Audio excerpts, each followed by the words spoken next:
Hello everyone, যেমনটি কথা দিয়েছিলাম হাজির আজকে ঠিক সেরকম ভাবেই রিমেডি নিয়ে কথা দিয়েছিলাম মর্নিং এ যে আজকে রিমেডি আসবেই আসবে এবং সেটা রিলেশনশিপের উপরেই থাকবে। তোমাদের এর আগের দিন আমি জিজ্ঞাসা করেছিলাম যে আমাকে তোমরা জানিও যে তোমরা কমফোর্টেবল আছো কিনা তান্ত্রিক রিমেডির ব্যাপারে। সো তোমরা আমাকে জানিয়েছিলে ইয়েস তোমরা কমফোর্টেবল আছো। আর যেমনটা আমি বলেছিলাম যেটা আমার রিমেডি নয়, এটা আমার চেনা পরিচিত যিনি আছেন এখানে, যিনি পুজোর পুরো দিকটা দেখছেন তার রিমেডি তিনি শেয়ার করেছেন। সো আমি তোমাদেরকে জাস্ট ডেলিভার করছি। সো কি করতে হবে একটু সেটা নিয়ে কথা বলা যাক। আচ্ছা, হাতের মুদ্রা এই রকম থাকবে, হাতের মুদ্রাটা এই রকম পজিশনে থাকবে, এরকম না এই রকম, ওকে? এইটা এটা টাচ থাকবে, হাতটা এরকম থাকবে। সো হাতের মুদ্রা এই পজিশনে বসে রিমেডি করবে।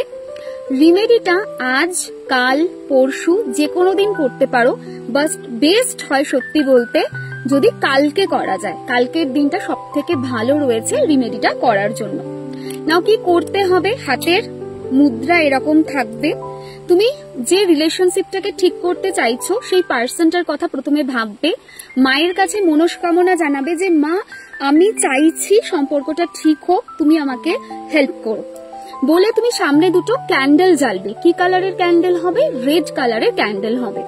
কপালে কি পরবে? কপালে একটা লাল টিকা, লাল তিলক, সিঁদুর, কুমকুম যেটা বলা হয় তার একটা টিপ পরবে, টিকা পরবে। অ্যান্ড হাত এরকম থাকবে। অ্যান্ড মন্ত্রটা যেটা চ্যান্ট করবে সেটা হলো মা কামাখ্যা ক্লিম, কয়লয় দীর্ঘই ক্লিম, কারণ অনেকের বানান নিয়ে একটা কনফিউশন থাকে, তাই আমি শেয়ার করে দিচ্ছি। মা কামাখ্যা ক্লিম বলে সেই ব্যক্তির নামটা বলবে। সাপোজ তুমি আমাকে বশীকরণ করতে চাইছো, সাপোজ, এটা কথার কথা ধরে রাখো, কেনই আমাকে কেউ বশীকরণ করবে, বাট স্টিল আমি এটা কথার কথা বলতে চাইছি, ঠিক আছে?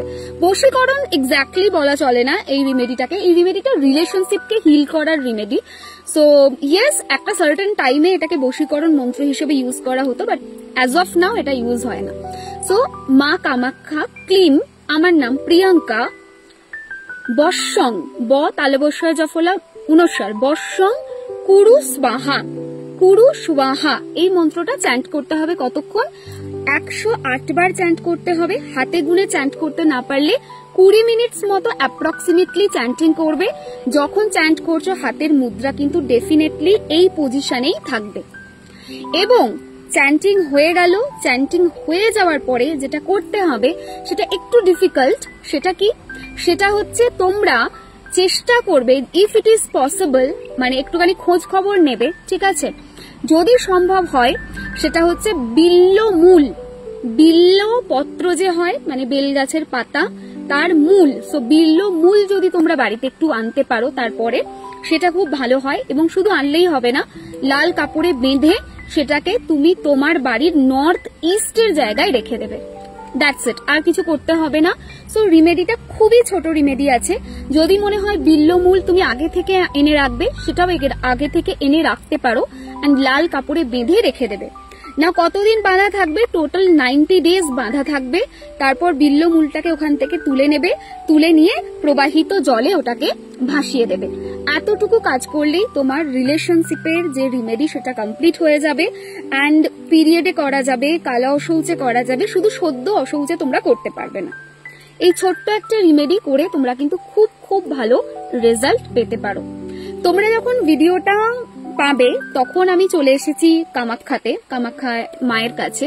কিন্তু যে সময় এটা ভিডিও করা সেটা দিনের সময়। অ্যান্ড আমি এসেছিলাম এখানে একটা হার্বের জন্য, একটা গাছের শিকড় নিতে, যেটা আমাদের ওখানে এক পিস শিকড়ের দাম পড়ে 4,500 টাকা। এবং সেটা বিভিন্ন ধরনের মন্ত্র, চার্জিং, এনার্জাইজ করা, তন্ত্র প্রক্রিয়া, বিভিন্ন জিনিসে সেটা ইউজ হয়।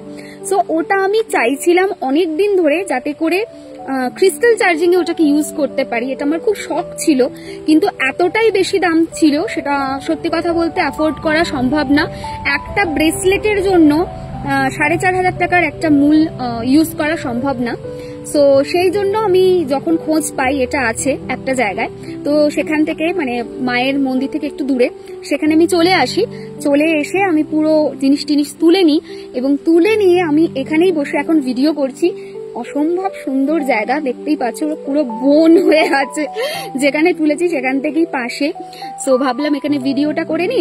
আর এখানে নেটওয়ার্কের প্রচুর প্রবলেম আছে, তোমরা ভিডিওটা আমি যখন গুয়াহাটিতে পৌঁছে যাব, মানে কামরূপ কামাখ্যাতে মায়ের কাছে, তখন তোমরা পেয়ে যাবে, ঠিক আছে?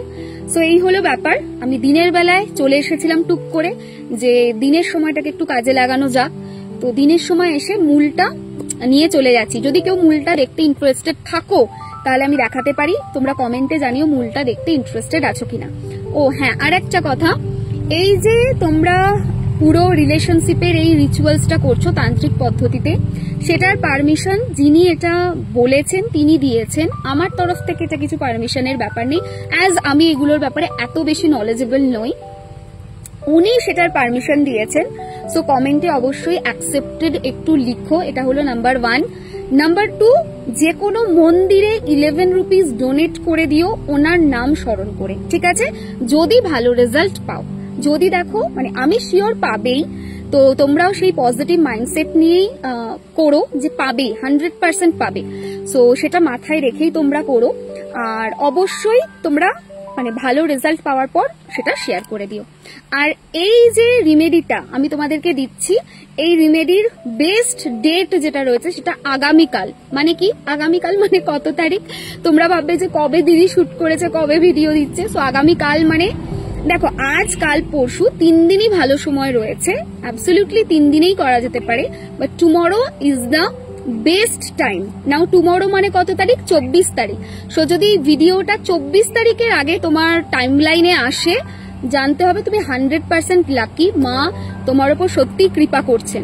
সবাই খুব ভালো থেকো, কমেন্ট অ্যাকসেপ্টেড লিখো। আজকের মতো ভিডিও এন্ড করছি, টাটা।